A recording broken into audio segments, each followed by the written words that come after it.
Hello, live by design, not by default. Welcome to Inspirational Moments with me once again, Billy. And this is, I think, our number 12 live stream in this series. Again, before we start, I'd like you to take a moment to think if there are people who can benefit from what we are discussing this evening, but for some reasons they are not here with us.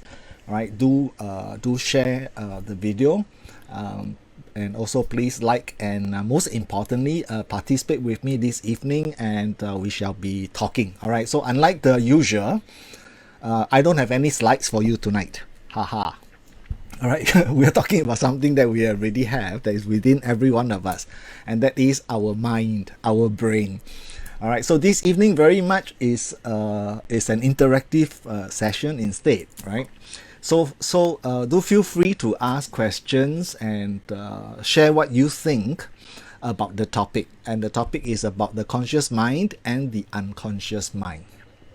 Yeah, as Jessica put it very nicely with the topic for this evening, are you conscious of your unconscious? Yeah. So now, are you consciously unconscious? Or are you unconsciously conscious? Right, so with regard to the two mind operates in one person, obviously, and so if within one person there are two minds, and the two minds are not aligned, then what happens is we have an inner conflict within ourselves. Yeah. All right. Hello, Dylan. Hello, Farah. Hello, Sharon. Good evening. Thank you for joining. I see a lot of thumbs and a lot of hearts, so thank you for all of that. But I don't see you, so I don't know who are you, who's joining us, and where you joining us from.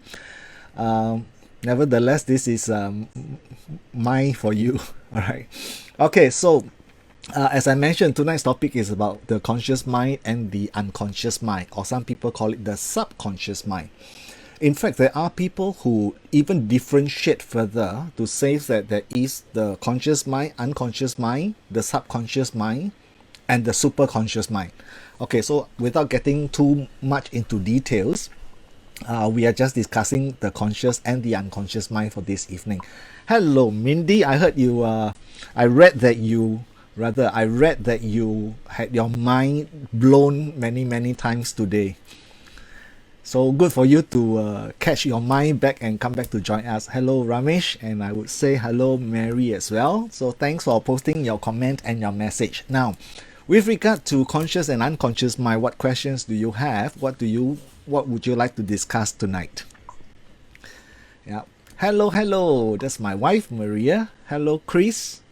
Attended the lesson just this morning. Oh yeah. Oh, thanks for joining. Thanks for joining us. Yes, this morning, I did a session with several hundred people. Again, doing it online. Kind of like doing this online thingy because save me the walking and the packing and the unpacking. Can reach out and be with you wherever you are.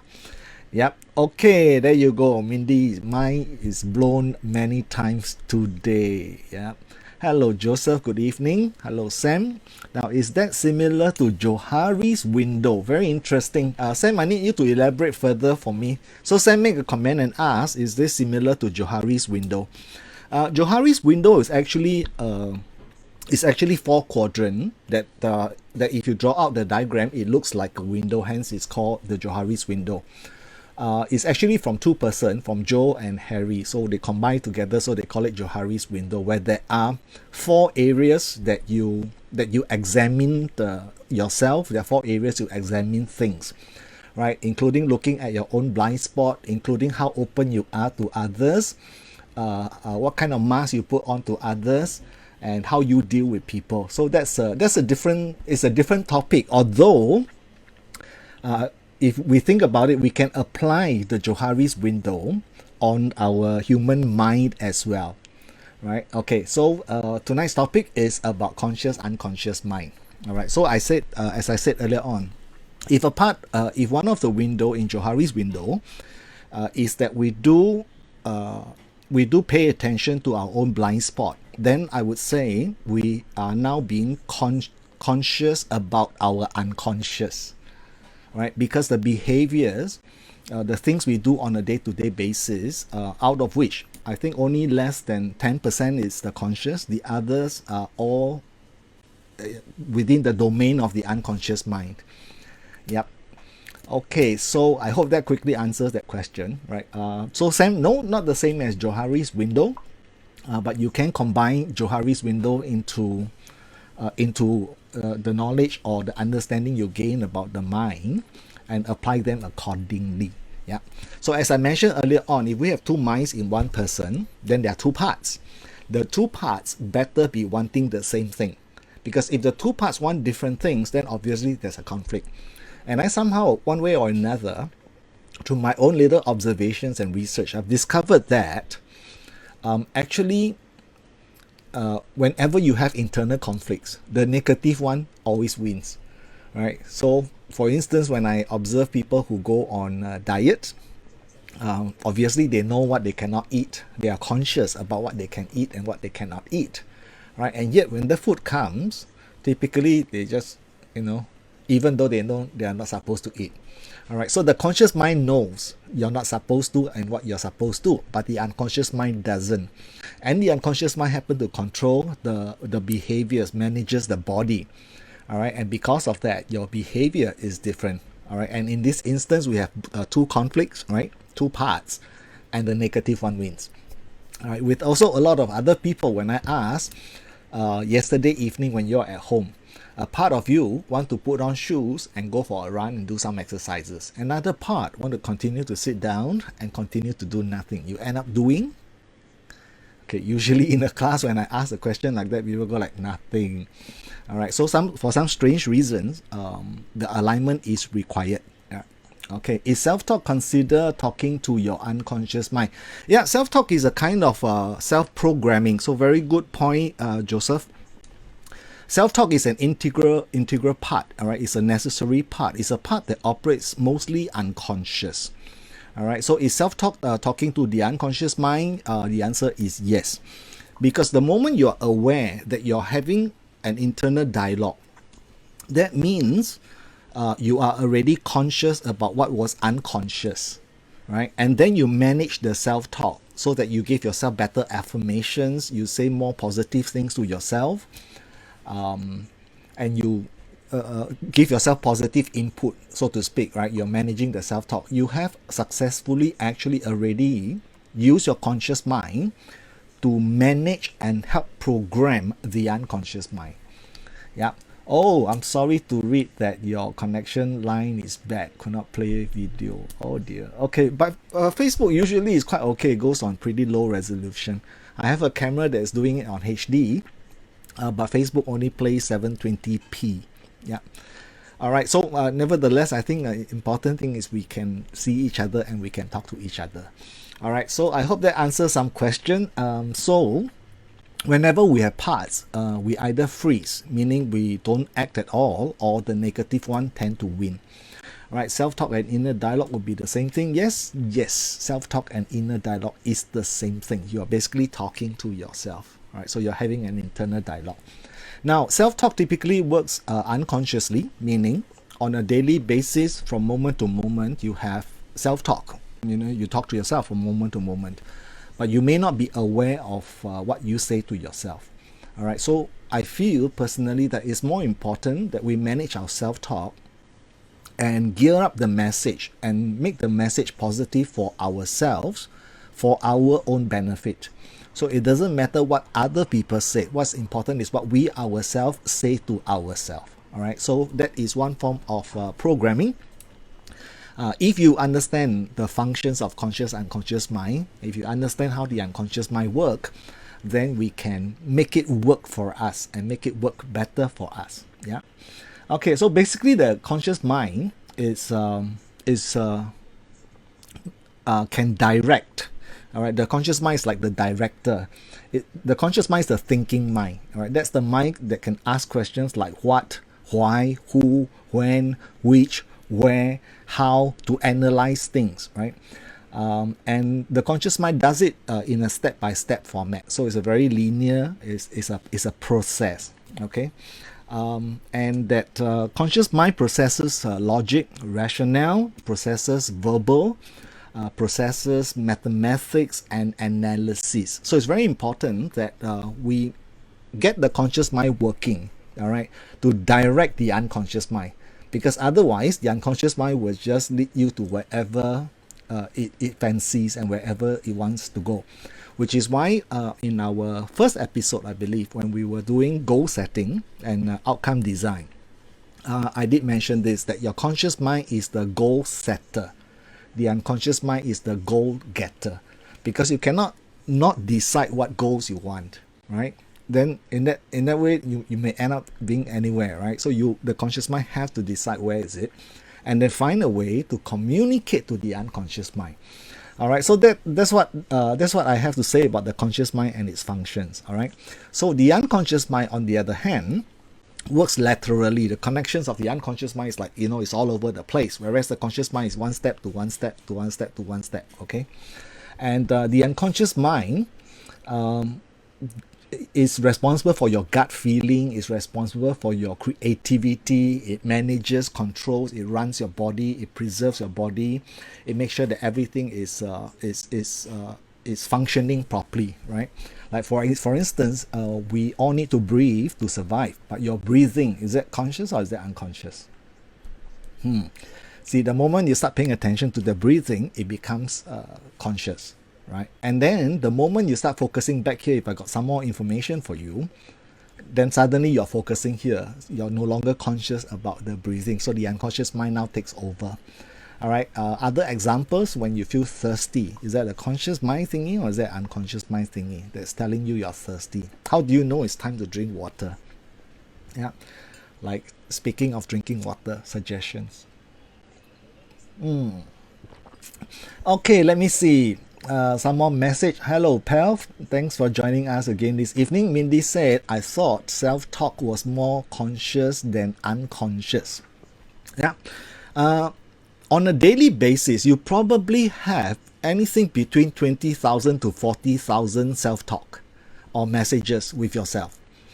All right. But how many are you aware of? See, the moment you become aware of it, that's when it becomes conscious. But otherwise, it's still operating, but it's operating unconsciously. Yeah. Okay, Annalisa, thanks for joining us. I have a body pain a while ago, and I talk or told myself I'm healed, and touch the particular body who has a pain, the particular part in the body who has a pain. Okay, and a few minutes later it's gone. I do this all the time. All right, there you go. Suggestions that you give to yourself. That's why I think not only should we be kind to other people, because we all absorb information from the outside world. I think it's very important that we be kind to ourselves. All right, people can say nasty things. Most important, we ourselves have to give ourselves the positive affirmations. Hello, Tricia. Thanks for joining us this evening. Okay, back to the unconscious mind. Make some notes. The unconscious mind also stores all your memories. It's responsible and it deals with your emotions. So your unconscious mind can repress emotions so that you don't act up now. All right, probably because the unconscious mind knows that you're not ready to deal with the problems yet. And yet, even though the unconscious mind is responsible for repressing the problems, it will also present the problem when it feels it is time to get resolution. All right, which is why I said some of this self-empowerment workshop, this life-changing workshops, like the NLP training and hypnotherapy training and all, those effectively deals with the problems that is now being presented. All right, which is why I said when you come for a class like that, you did not come by accident. Something that's making you take all the right actions and be at the right place, and hence be connected to discover your information. All right, really 20 to 40,000. Yep, according to many different experts. Yeah. All right. Okay. So that's what the unconscious mind is responsible for. Your self-talk, and all of this. All right. Now let me see. Unconscious mind is the learning mind. Is like a sponge. There's no limit to its capacity. The unconscious mind just keep absorbing everything. which means the unconscious mind could potentially learn both the good as well as the bad, both the good and the bad and the ugly, or whatever else it may be. All right, so the conscious mind have to play a part in directing the unconscious mind, otherwise it will just go where it wants to go. The unconscious mind can manifest and produce outcome and results for you. And how it does that is through the behaviors, through the actions that you take. See, on a moment-to-moment basis, on a daily basis, you cannot be paying attention to every single thing you do, every little decision you make, every choice you make, and everything that's going on in your body, as well as what's outside of you, right? Just outside, every second there are at least like 2 billion bits of information bombarding into your senses, coming into your brain. There's already a lot to absorb. Okay, so the unconscious mind will just take everything in. Unconscious mind is also symbolic. Now, unlike the conscious mind that thinks in words, right, which is why we use the conscious mind to manage our self-talk for the sake of helping ourselves to become more positive, right? For the sake of being more aware, being more mindful, so that we can develop ourselves to become better. All right, for all of these reasons, the unconscious mind will manifest, it will make things happen. So we have to find a way for the conscious mind to communicate with the unconscious mind. And here's how we do it.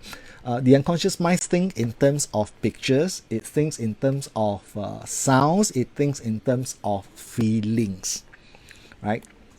Okay, so when you design a goal, it's not just words, right? Hence, we do visualization exercises, because that's how you design your goal consciously and communicate to your unconscious. In that way, then both brain are in agreement, both minds are in agreement, we work as one, we head the same direction.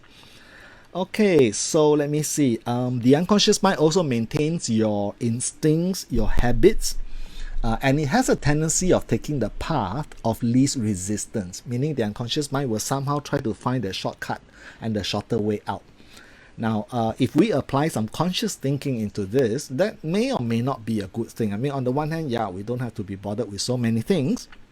But on the other hand, you may want to go here, but your unconscious mind may direct you somewhere else, right? Hence, I think both minds play a part in helping us direct our lives, in helping us master our habits, in helping us plan our beliefs, decide on our choices and our thoughts, and what we choose to think helps to process our experiences, our emotions, and exercising choices so that both will work as one, right?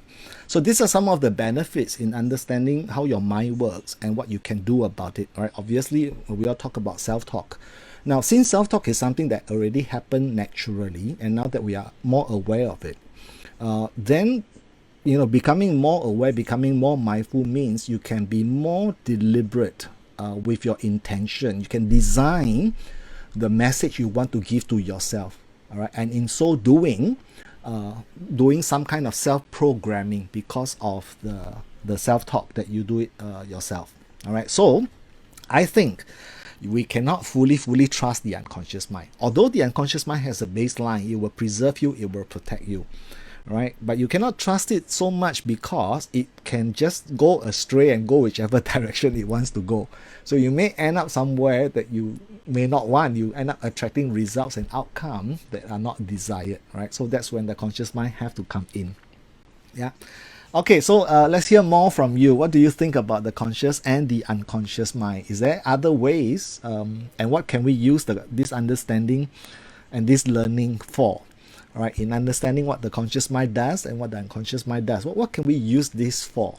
What will you use this for? Okay, so we mentioned that self-talk is one way to go about it. That's very nice. All right. How about besides that self-talk? Because self-talk will be just the words and the phrases and the sentence, that we also convert it into a picture. We convert it into sounds. We convert it into feelings that we can feel, right? Because it's effectively the feelings you have, the emotions are simply thoughts given the juice, right? Hence, it feels more powerful. People are more aware of feelings rather than the thoughts, but they actually work together. All right, so beyond this, what can we use the conscious and the unconscious mind for? What do you think? We have a lack of about 20 seconds over tonight, so I have to see what is it that you think. Okay, let me see. Mindy has a comment here, a long one. Repressed emotions, as in memories also. Does it include traumatic events? Would the unconscious mind bring up past trauma when we are ready to resolve them? Okay, the quick answer is yes. All right, so the unconscious mind repress emotions because it stores memory, so it remembers everything about your life, whether in relationship to time or not in relationship to time. It's being stored somewhere, right? It's a hard disk, and the problem is we don't have a search function, unlike the computer. So sometimes you may have an answer or you may have something you want to say at this moment, and then you forget what it is the next moment, right?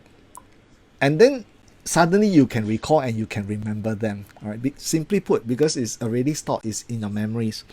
Like when you're taking a test, for instance, you studied for it, you look at the question, you know what the answer should be, but for some strange reasons, it just doesn't come. And then you submitted the paper, by just giving an answer, since you cannot leave it empty. You walked out of the classroom and then, pump, the answer suddenly just appear, right? So it actually stores all your memories. Yeah. Does it include traumatic events? Yes, it does. And hence, the conscious mind need to come in and kick in here. Because when the unconscious mind bring up these past negative experiences, for instance, for you to resolve them is because it feels that you are ready to resolve it. So that's when the conscious mind can come in to analyze and to interpret those past experiences differently. Right? For example, trauma can actually help you to learn something. All right. So in understanding this, for instance, you can actually use this understanding of what the conscious mind does and what the unconscious mind does, and deliberately map out your strategy in bettering yourself. All right. So if there's a traumatic past that causes you to have some negative emotions and all, then the unconscious mind bring it to your attention to try and get your attention.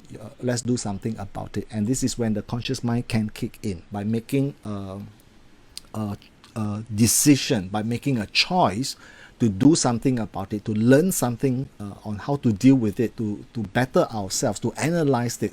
Right? That itself can make it better. Yeah, obviously it depends on how you use your conscious mind as well, and the question you ask. If the question keep going like what if, or why does this happen, then you probably won't get an answer.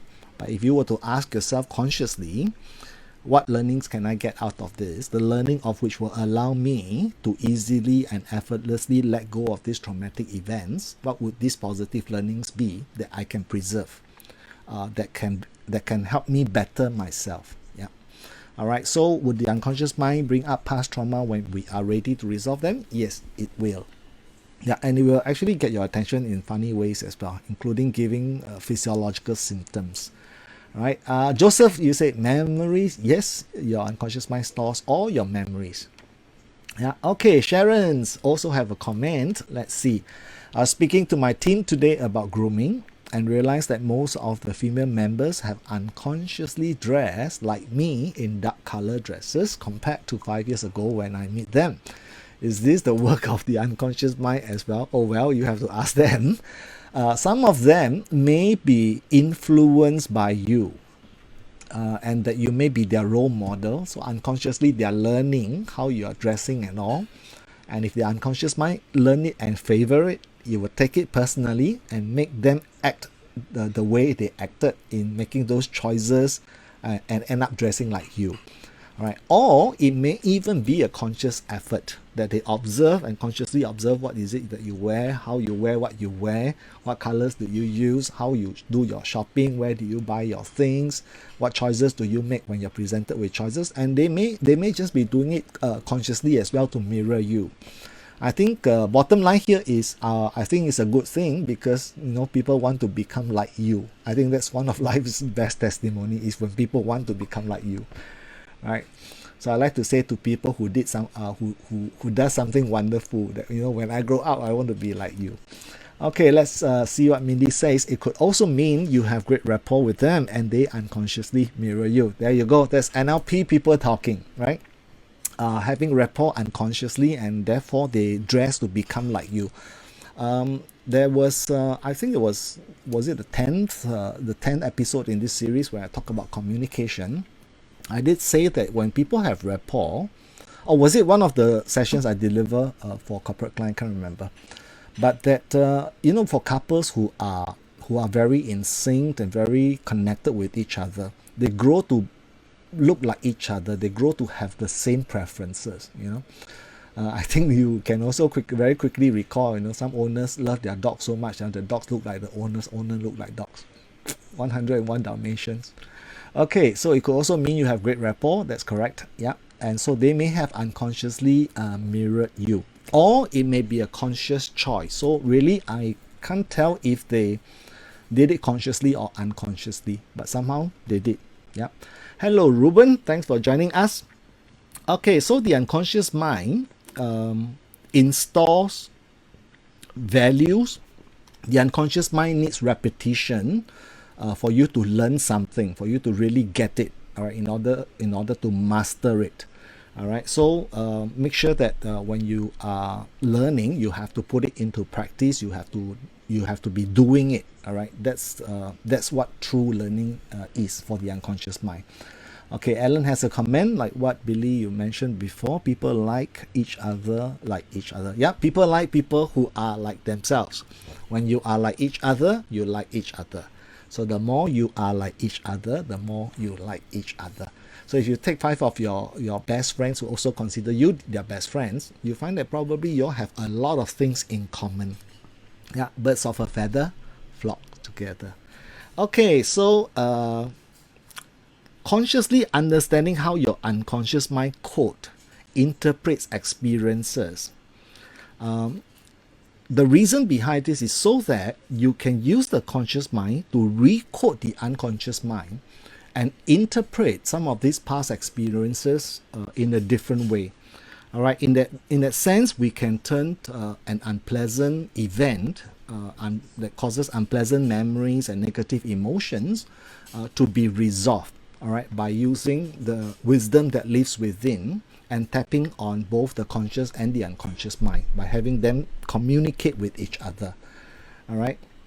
From there, we can recode, we can make changes, and we can achieve desired outcomes. Right. Okay, so what else about the conscious and the unconscious mind? All right, I feel that the conscious mind has a role to play, as in the conscious mind is the one that must be activated. So we have to deliberately do it, by being aware and call your conscious mind, okay, come on, it's time to act now. So it's time for you to do your analysis, it's time for you to do your planning, it's time for you to do your decisions and your choices. All right, so conscious mind can interpret experiences differently for us so that it can kind of alter our personal history, change our personal history, because what was traumatic became a powerful learning lesson, right? When we use our conscious mind to work with the unconscious mind. Okay, speaking of learning, wait, let me look at what Joseph says. Sometimes I found myself in the deja vu. Is that the work of the unconscious mind? Why? Okay, this one, something I don't have an answer for. But yeah, we all experience deja vu. So I think, and this is just purely what I think, I think our unconscious mind somehow transcends time and goes into time zone. That our conscious mind is a bit slower to follow. Hence, you experience deja vu. I think it's the work of the unconscious mind.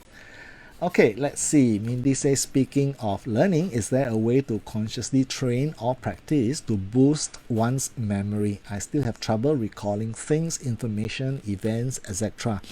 Okay, depends on what you want to remember. Now, the long-term memory, all these experiences you're not conscious about, all gets into your unconscious mind, I said earlier on, and your unconscious mind stores the memory. But short-term memories are typically done consciously. All right, which also explains why we tend to forget. Like for instance, nowadays, if you're going to use your phone or your computer to log into your banking account to do some transfer or some transactions, they will send you an OTP via SMS, right? How many of us, go to the SMS, look at the 6 digit they send you, and you try to remember it, and then you go back and then you key in halfway and you forget what the 6 digit are. All right, that's when your conscious mind is acting to be the memory. All right, so that usually works only short term. So if you want to remember things or recall things or information or events that are important, there's several ways to do it. One, of course, is to do a lot of repetition. All right. Two is to trust that it's stored in your unconscious mind, and that when you need it, it will be there for you. All right. And three, I think anything that is exposed to you and impact you as much as possible, all your five senses gets into your unconscious mind better. Right, so you can convert what you want to remember into pictures, into sounds, into feelings, and create those associations so that it can help you to do the necessary recall, depending on what you want to recall. Yep. Okay, I hope that answers your question as well. Okay, but I think also very importantly, self-talk. Yeah, consciously tell yourself that you can remember. Consciously tell yourself you have a good memory. All right, consciously repeat the numbers. All right, so in that sense, you can remember what you need to remember. All right, like for instance, there are things that I forget when I want to remember. All right, but there are things that I can just remember, and also because the more I use it, the more I remember it well. Like the whole family, I remember everybody's IC number and the alphabet. Right, so because I'm the one that's always filling up the forms and always using them, so I can remember all the numbers. All right, but sometimes there are numbers that I, like the OTP number, for instance, the 6 digit. I look at it now, next moment I try, switch to another window on the phone to try and key in. I cannot remember. I have to go back and look at the number again. Okay, so wow, we're getting into what about dreams we have when we are sleeping? Is that the unconscious mind at work? Okay, as far as I know, experts still don't know what dreams are for, or what's the purpose of the dream, or where does it come from. Speculation is that it comes from your unconscious mind. It probably has a message for you, or it's just your unconscious mind working. That's all, based on what you have exposed yourself to, what you have seen, what you have heard, what you have felt before with your experiences. Yeah. So yeah, I believe dreams come from the unconscious mind, which is also why when you wake up, you consciously try to remember the dreams you don't. Okay, now Sharon and Mindy are talking. Interestingly enough, Mindy, I always think I have very bad memory, especially when it comes to names and things. But when I consciously take a memory test, it comes out I have very strong memory. I think memory is a technique. If you have a technique to do memory work, you can remember things. I remember I used to do the memory packs, and that's one method to help me recall things, and I was able to remember things that I want to remember. Yeah, Ramesh, there you go. Totally correct here. Self-affirmations daily is important. Yeah. The thing is, because self-affirmation is important, why? What we say to ourselves is more important than what other people say to you. So it doesn't matter what people think of you, what their opinions are. Opinions are cheap. Everybody has one, okay? At least one. So do we take people seriously? Do we take ourselves seriously? All right, so self-affirmation is when you put your conscious mind at work to design the message you want to tell yourself, and then you repeatedly tell yourself the messages. And if you can convert these messages into symbols, into visual images, all right, like for instance, you want to be able to fit into, because I look at some of your names, I remember some things we discussed before. You want to fit into that old dress. Can you now visualize yourself, the new you now fitting into that dress? If you can visualize that, then your unconscious mind can get it. Otherwise, it's just conscious mind, and it stops at the conscious mind level. All right, so repetition helps to get it to the unconscious mind. Turning it into symbols, turning it into visual, auditory, and kinesthetic representation is a way to communicate to your unconscious mind. All right, so there you go. Consciously tell myself to remember. Got it. Thanks, Billy. I need to be more aware. There you go. It's about using your conscious mind, right? So even though the large part of what happen on a daily basis happen unconsciously, we can choose to become more conscious and more aware, so that we can design our actions, so that we can act with thought, and so that we can make sure the intention is aligned with your actions. Yeah. Okay, Yummy. Thanks for joining us. Fear of public speaking. What can I do to overcome the fear? Okay, is it a fear, or is it a feeling of excitement? All right. So one way to do this is, see, I'm just consciously reframing that, reinterpreting that. Instead of thinking the adrenaline rush as fear, if you think of it as an adrenaline rush, if you think of it as excitement, thrill, then I think it changes your entire mindset, and that itself can change the feelings. Yeah. Okay, so fear of public speaking, what can I do to overcome the fear? I think, first of all, is to not think of it as a fear and reinterpret it. And secondly, is to practice. Public speaking is one of those things where the more you do it, the better you get.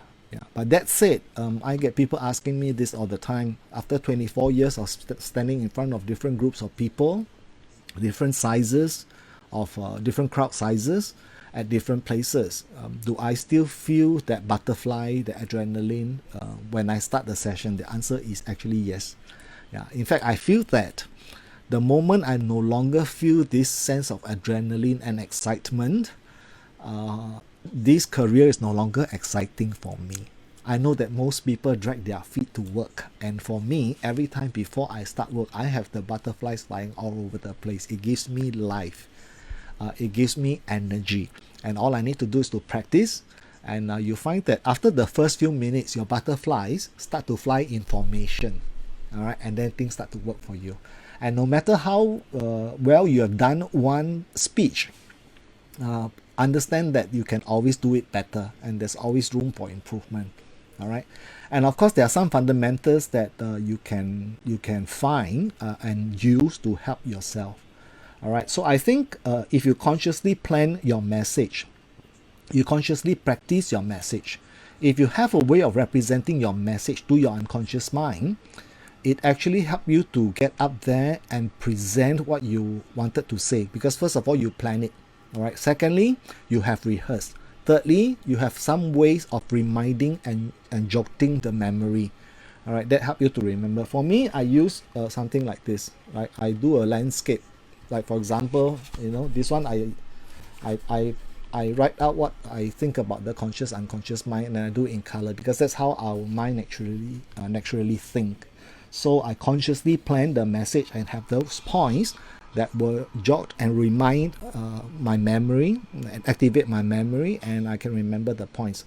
Of course, there are lots of times where not everything I plan to say, I end up saying. Not everything I planned not to say, I end up not saying. So there are times that it just happened. Why? Because communication is still largely unconscious. You cannot be planning every single sentence. I can't be planning every single sentence for the last 14 minutes and remembering them.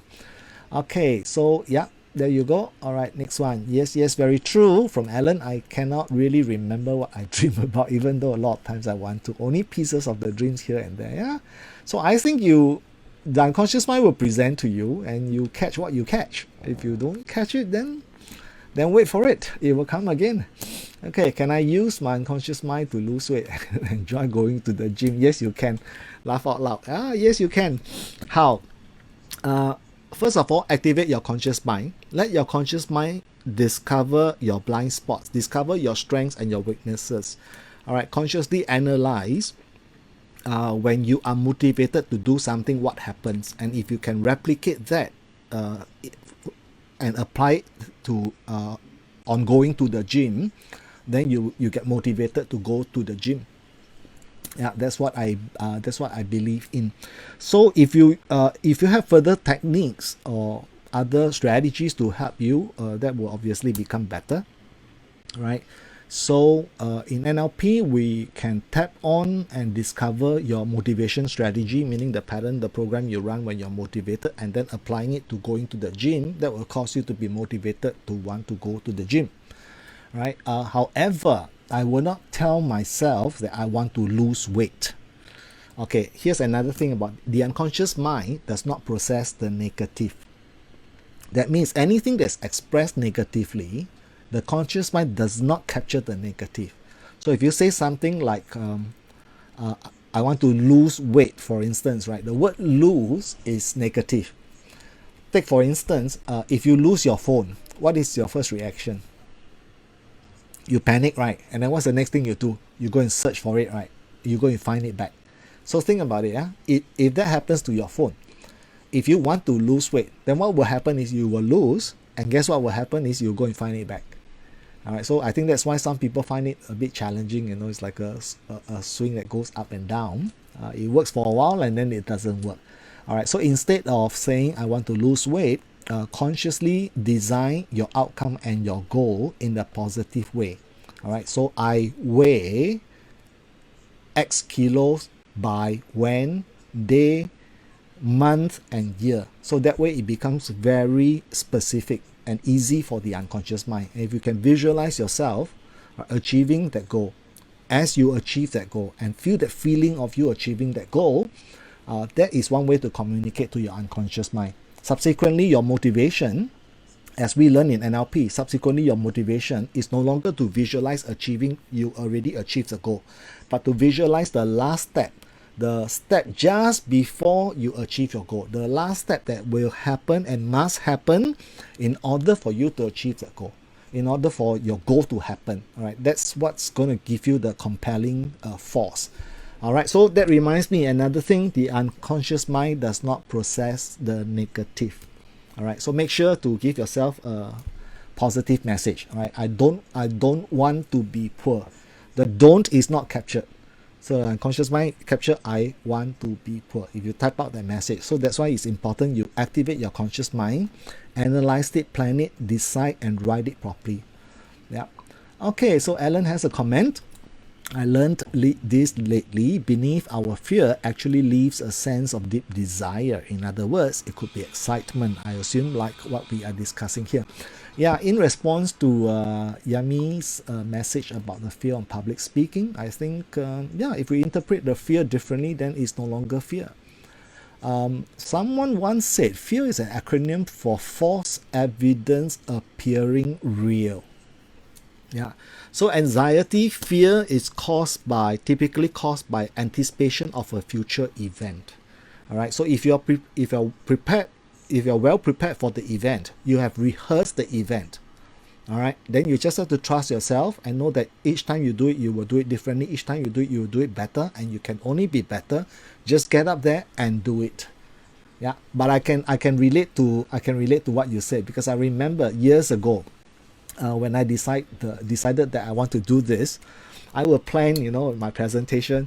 The moment they call my name, I stand up, my brain stood down, right? Everything I planned just went empty, So I just have to trust myself and have certain memory device to remind me, keywords, points to remind me. So which is why in presentations we use slides.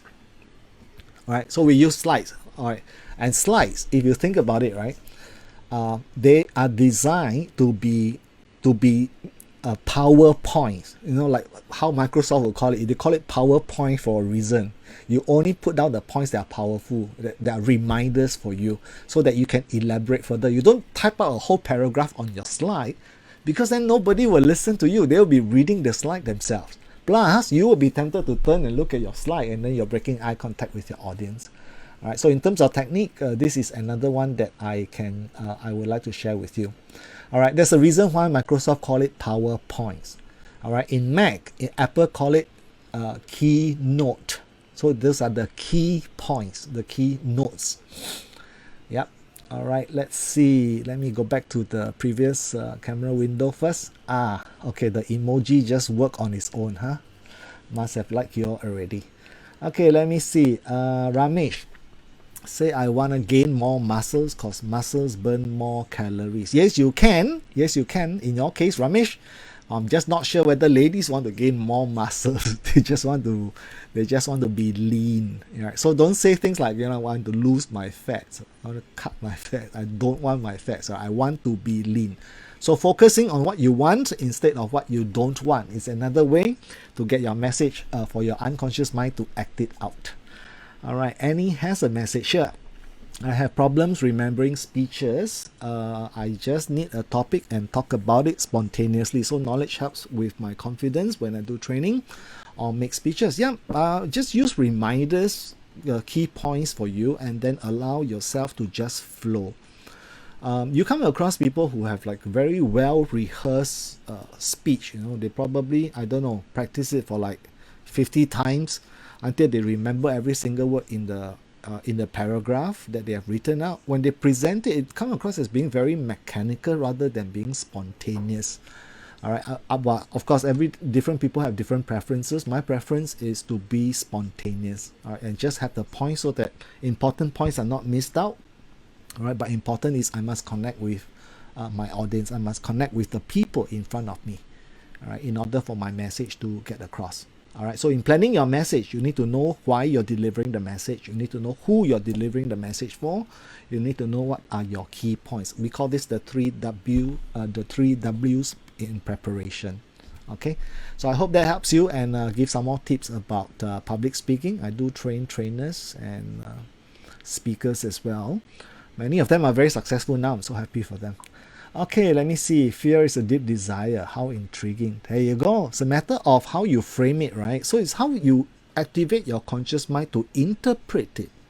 The experience can be a negative one and be stored forever as a negative one, and you may develop phobia because your unconscious mind will start to code it on its own with its own pattern, right? If we can let the conscious mind come in now to intervene and decide and interpret it differently, you change your thinking, you change your reality. You change your thinking, you change your life. Hence, I think they said this, right? Things are not what they are. Things are what we think they are. All right. So there's no reality. Reality is subjective. Different people will perceive the same situation differently. So let the conscious mind kick in at this moment. How can I interpret this so that it becomes a positive experience? What can I learn from this? Right. So I think these are good questions to ask from the conscious mind. Yeah. So a lot of times we actually direct our conscious outside. Right. What I'm suggesting here and recommending here is, take time to tune your conscious internally, inside, and work on yourself from within. Yeah. All right. Okay, Annie, I suppose you are responding to what I said about people who memorize their speech and then presenting very mechanically. I mean, everything is right. There are no pause fillers. The grammar is correct. Everything is perfect. Maybe even the rhythm and the intonation, right? But in some cases, it just come across as being too mechanical. I prefer spontaneity. All right. Oh, good. I'm glad that the 3Ws actually help you. I did not plan for this. Okay, and from Mindy, now can you share briefly how to get the unconscious to help the body heal? Something about the blueprint for a healthy body. Okay, so from day one, your unconscious mind has a blueprint because the unconscious mind manages your body. Your blood flow now, is it managed consciously or unconsciously? Your heartbeat, conscious or unconscious? Your breathing, conscious or unconscious? The movements, right? How you sit, how you lean, how you tilt your head, how you stand. Are all these conscious or unconscious? They're all largely unconscious. So the unconscious mind actually controls your body. And because of this, from day one, your unconscious mind knows and have a blueprint of your perfect health. And that's how this is the basis that we tap on when we use the mind to stimulate healing within ourselves. Yeah, for instance, some of you know I broke my spine and I damaged my nerves and muscles and all of that. So I have pain, and some days the pain can get very bad. I can actually use the mind to tune down the pain level, right? So if a pain scale on a scale of 1 to 10, if it's a very bad 9 or 9.5, and I really need to get up there and get this thing done, what I can do is I can actually use the mind to tune down the pain so that I can go and complete the task. Right. However, Pain is also your unconscious mind's way of warning you that you need to stop. So if you use technique to suppress it, right, you may do it temporarily, but later on, right, the pain will come back and you have to pay back interest. Okay. All right. So yes, we can tap on the mind to stimulate healing for the body. Mind over body. I think we all heard of that, right? In many of my classes, we do an exercise where we get you to look at both your hands and identify which hand has a longer finger, which hand has shorter finger, and just by conditioning your mind, we can actually make your finger grow longer. Okay, I know it sounds a bit funny and miraculous here, but that's what we do in live classes, and I think several of you have done that with me before in my live class. So yes, unconscious mind has a blueprint of your perfect health, and you can tap on that to ask your unconscious mind to heal your body. I remember this experience in the early days of coaching and therapy work. So I have a client whose left knee got arthritis, and what we did was we used mind techniques and asked the mind to heal the body. Now what happened is arthritis is due to a lack of glucosamine and chondroitin. So what happened is the client's arthritis on the left knee actually goes away, but then the right knee get arthritis because it needed to take something to repair that. So sometimes it's not just purely using your mind. Let's also be rational, and this is part of your conscious mind working. Thinking logically, thinking rationally, all right, taking the supplements, getting your necessary medication and all in order to aid in your recovery. Yeah, and certainly a positive attitude and mindset towards your own recovery will actually help you. Right, like a lot of times I may be in pain as far as my body and my physical sensation is concerned, but my state and my mood can be well and pleasant and calm and neutral, right? So that's the best I can do for myself, and I do it to the best of my abilities. All right, Annie. When I start to gain a little weight, I will lose my appetite until I'm back to my normal weight. I guess that's my unconscious mind. Yep, you may have successfully programmed your unconscious mind unconsciously, and that it manifests in terms of the outcome and the results. All right, but if you want to know the formula, then there are actually steps and formula. And first of all is to activate your conscious mind to kick in. So your conscious mind can be used to help you discover your blind spots, asking the right questions, finding the right answers, and then deciding on the outcome, and then providing direction to your unconscious mind to get your unconscious mind to carry it out, so that both your conscious and unconscious mind will arrive at the desired destination and not having conflicts. Yeah. All right. So as I mentioned earlier on, a lot of times we use our conscious mind outside of ourselves. Right. Let's also take time to use the conscious to be inside ourselves. Right. Rather than to be so overly concerned with the outside world, know that your inside world is equally important. Yeah. So I think there are a lot of applications here, and some things I like you to think about. Having now heard this discussion, I'm not the authority here, so not everything I say will be absolutely true, because as of now, these are what we think and what we know to be true. All right. So the issue here, and the main thing here is, how can you apply this knowledge to benefit yourself? How can you use this understanding of what the unconscious mind does, how it does its work, and the role that your conscious mind plays? How can you activate your mind, both conscious and unconscious, to have it work together to produce the desired outcome for you? All right, I think that will be the key. To me, I can use my conscious to be aware of my thoughts and my beliefs. As and when a negative thought and a negative belief kick in, I can use my conscious mind to go, hang on, is this the right way to think? Is there a better way to interpret this? Is there a better way to think of this? How can I reframe this into a more positive interpretation? All right, so that's where your conscious mind can kick in. You can then design it and then install it into your unconscious mind. All right, how? Through self-talk, through repetition. So here's the good news for all the mummies and daddies. Right, mummies and daddy, because I'm that naggy daddy kind. Nagging can work. because you keep repeating that message, to your kid. All right, but what's important is the message you give to your kid must be absolutely positive. Right? If you go to your son and ask him what's wrong with you, obviously you're focusing his attention on the wrong thing, right? Okay, but rather than what's right and what's the right thing to do. All right, so that's when your conscious mind kick in to design the sentence and make sure that it's positive, so that you program it into your unconscious mind and you won't get the oops kind of results, but it will be a desired results. Okay, so Mindy said, so we need to find ways to sync the conscious to the unconscious. Yep, that's one. I thought I already mentioned several ways to do so. One is through repetition. Two is converting it into symbols, into language that the unconscious mind understands. And that is thinking in terms of pictures, in terms of sounds, in terms of feelings. And if you want to go deeper into that, visual is a modality, auditory, sounds is a modality, feelings, kinesthetic is a modality. But the sub-modalities, that means within the visualization, when you visualize something, is the image, is that picture in your mind, is it color or is it in black and white? That affects the feeling, right? Now, who controls this picture? You. So what happened in the past is, if you now realize that you actually have a phobia, if I were to ask you to think about that phobia, likelihood is the picture will appear in your mind. And this picture is coded with very intense sub-modalities. Meaning, maybe it's not just color, it's actually HD, it's actually 3D, right?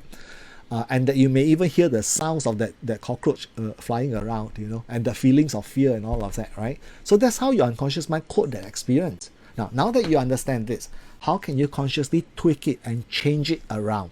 Example, turning the picture from color into black and white. Putting the picture in a frame and put a thick piece of glass in between it and distance yourself with it. All right. And push the picture further away from you. All right. All of this can help you to desensitize yourself when it comes to dealing with phobia. And of course, we can then strengthen our beliefs that we like to have, all right, outcome that we like to have, by having a visual, auditory, kinesthetic representation and intensify the sub-modalities. All right, that we do in NLP. So if you want to know, just pay attention to the images you have and what feelings it gave you. And note that like a screen on the TV, you can program it, you have the remote control in your hand. And that is your conscious mind. You decide if you want to press the button and it becomes black and white. You press another button, your reception is not clear, the whole picture becomes very blurred. Right? Then you notice if the feelings have changed. And the feelings would have changed because the sub-modalities have changed. All right, the sound, if it's stereo sound, can you turn it into a mono sound? Can you turn it into a sound as if like a radio not getting good reception, and so the sound is breaking up, so you can't even hear it properly? Would you then have that phobia feeling anymore? Or would it be de-intensified? All right, so that's another way to do it. All right, so in that sense, what I'm saying here is there are several ways we can do it. You can repeat. You can communicate to your unconscious mind in the way the unconscious mind understands, such as through symbol. Dylan has a good one here. Is music considered symbolic? Yes, music can be symbolic, what? Because our brain will link things together. So if you play positive music with nice lyrics, and you're playing it all the time and you like the song, you will somehow unconsciously be singing along and having, so in that sense, you're already doing a lot of programming. So likewise, if you are listening to songs that are giving you negative messages, guess what happened? Not only is it coming from the outside, you are internally repeating and singing and humming along that song. Eventually it gets into you, and so coupled with music, I think it's even worse. All right, so in that sense, we have to consciously decide, what do I want as my wake up music for my alarm? All right, rather than to have it programmed to a radio and then you don't get control of what songs the DJ will play. And then imagine waking up when your mind is most receptive and you're bombarding yourself with a negative message. Yeah, so definitely use your conscious mind to set intentions, set goals, provide direction for your unconscious mind, analyze for better choices, better decisions, reframe, think, analyze. All right, activate the wisdom from within. All right, and then let your conscious mind be the outcome setter and your unconscious mind be the outcome getter for you. In that sense, both minds will be in sync, working together towards achievement of the goal. Right, that I believe will increase the probability of you achieving your goals. All right, so I hope this evening, it's in 1 hour already. So I hope this evening, even though unlike the usual with all the slides and the points, it's more of an open discussion, we still managed to pick up some ideas here and there. Right, for instance, I've learned a couple of things, and a few things came up, things that I did not prepare, such as what some of you have shared from your own observations, right? Like how self-affirmation is important, how we can be more deliberate with our intentions by activating our conscious mind, all right, and then programming it into ourselves so that the unconscious mind will carry it out and manifest your destiny for you. Okay, I hope this evening has added some value to you. I certainly had fun learning some things and some messages here. Yeah, some of you during the CB period. Okay, so blame it on the circuit breaker period. Lack of exercises. Therefore, hey, you have choices, right? Or did you just let yourself do whatever? All right, that's when your unconscious mind take over. All right, so unconscious mind will take things personally. It will act it out. It will manifest the outcome for you. How? Not magically making it happen, but influencing your unconscious choices from moment to moment, your decisions from moment to moment. That's unconscious. Your behaviors, that's unconscious. And before you know it, there you go. You're arriving at your destination. Question, is that the destination you intended? If not, then we have not actually kicked in our conscious mind enough. Mindy, absolutely right. 1 hour not enough to discuss this topic. Actually, any topic you give me, oh man, the moment I start talking about it, the never enough. My client gave me this morning I delivered a session. My client gave me 1.5 hours. Okay, they booked me for 4 sessions to do this online so that people from different countries right up to New York and all can join us. And hence we time it in the morning so that it won't be too late for them at night. So we started at 10, and I was given 1.5 hour. Guess what? Every one of the 4 sessions, the 1.5 hour is not enough for me. So even if we stretch this to 2 hours, I believe we will have a lot of things to say. But that's the beauty of how we activate the power and the wisdom within every one of us. See, when every one of us come together, we get ideas, we bounce off ideas. Unlike money, I give you $1, you give me $1, we both walk away with $1 each. I give you an idea, you gave me an idea, we both walk away with at least 2 ideas. And why at least 2? Because from your idea and my idea, I may combine it to come up with another idea, and hence I may have more than 2 ideas. Yeah. So I hope everyone learned something tonight, gained some interesting information, or at least I think these were interesting. Was interesting to me, learning how my own thought processes affect my own outcome. So really, my results are basically what I deserve, because I either work for it or I did not work for it, but somehow unconsciously I ended up there. So activate your conscious mind, being mindful in designing your outcome, and then program it to your unconscious so that you can just trust it to act it out and manifest the outcome you desire. All right, with that, I want to wish everybody a good night, and thank you for joining me this evening. And my wish for you, my belief is you know how to activate this from now onwards to achieve more of your desired outcome. So achievement. Thank you. So good night, everyone, and thanks for joining me once again. Past episodes are available in our YouTube channel, so please help me out. Click like on our Facebook page, follow our page so that when we post information and share information, you can get first-hand info from us. All right, Instagram. Otherwise, all the past episodes and videos and all are in our YouTube channel. We had the channel for a long time, for years already. But I've always preferred the face-to-face interaction rather than this online video interaction. Hence, we did not produce many videos. But we're starting to load up with more content, with more information, so that we can help you gain more knowledge for yourself and for the betterment of everybody. All right. Also, follow us on LinkedIn and like our pages. And please comment and share. All right, with that, once again, thank you everyone, and good night. Bye.